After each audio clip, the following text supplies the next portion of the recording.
Hello guys, it's Max here from Daily Market Movements and welcome to another episode where today we're going to be analysing the S&P500 followed by the Nasdaq100 and the DowJones30. But let's start today's video with the S&P500. We currently find ourselves trading at 4,360. And if you watch my videos regularly, you would have heard me on Monday come out and say, this is a week where I am looking for digestion. Just largely due to the fact we have gone a very long way in a very short period of time. And we had the RSI, which of course was telling us that we were very overbought in the short term. So this is completely normal. I see this as a corrective move lower. I don't see this as a change in trend. That's very important to understand. There's a massive difference between the two. Obviously, a change in trend means that you're probably going to break it through a few barriers towards the downside and do some damage, where a corrective move is just very healthy.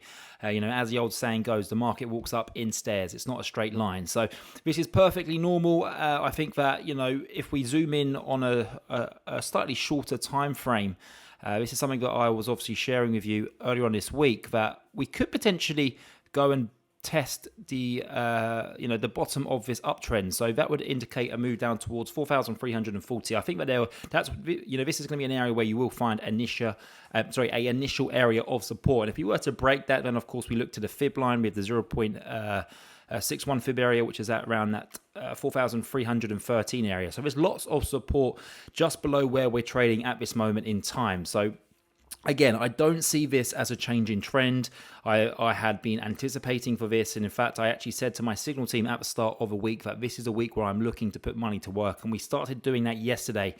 Don't forget, guys, if you'd like to join my signal team, all you have to do is scan this QR code on your screen. It's completely free of charge to join, and we currently have 4 trades open in a few US stocks and of course US indices, so it's still not too late to get involved in those trades. But yeah, the S&P 500, I think this week was needed, and I think going into the end of June, especially into the middle of July, I am expecting to see an uptick in price movement. So I think that we can go and challenge the swing highs up around 4,450, and we could potentially even go and challenge, let's say, 4,500 and 0.786 fib area, all the way up at 4,530. So I am very bullish here for the S&P 500. Now, moving over to the Nasdaq100, we currently find ourselves trading above 15,000. Very similar to the S&P 500. We come a very long way in a very short period of time. We had the RSI, which is pretty much touching 80, so significantly overbought in the short run. And we just needed some more digestion here.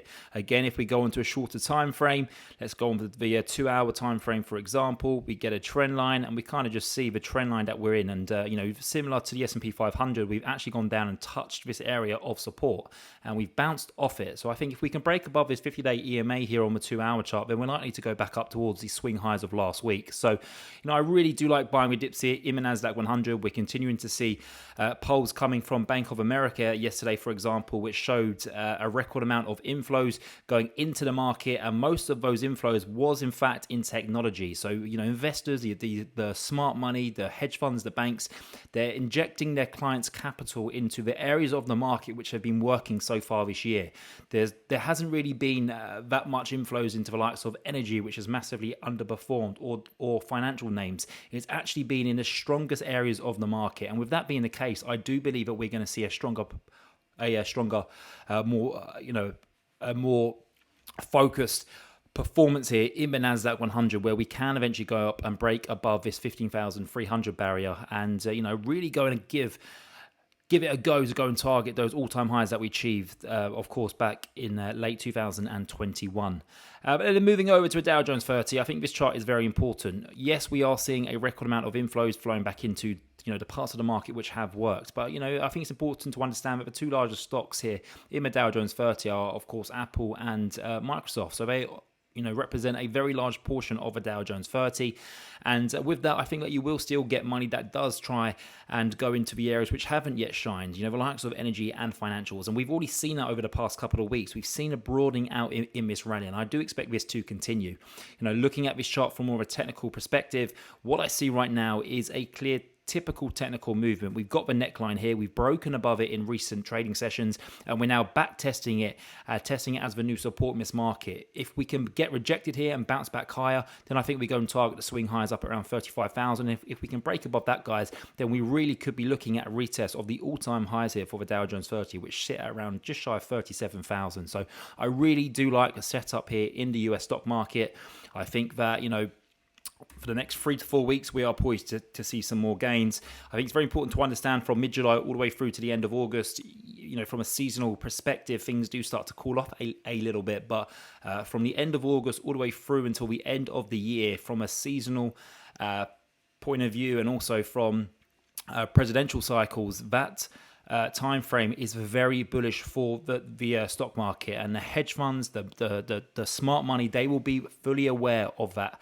And I feel like any pullback that does arrive within the next couple of weeks, if it does arrive, that's going to be an opportunity for the smart money to start reinvesting their clients' money back into those dips, especially if they haven't yet participated in this market rally so far this year, which I know many institutional investors haven't yet done so. But that's it for today's video, guys. Again, if any of you would like to join my free trading signal group, as well as see my free daily market research, which I post in that group every single morning, then all you have to do is scan this QR code. It will take you to my website where you can sign up for completely free. It takes 10 seconds to join, and I'm looking really forward, to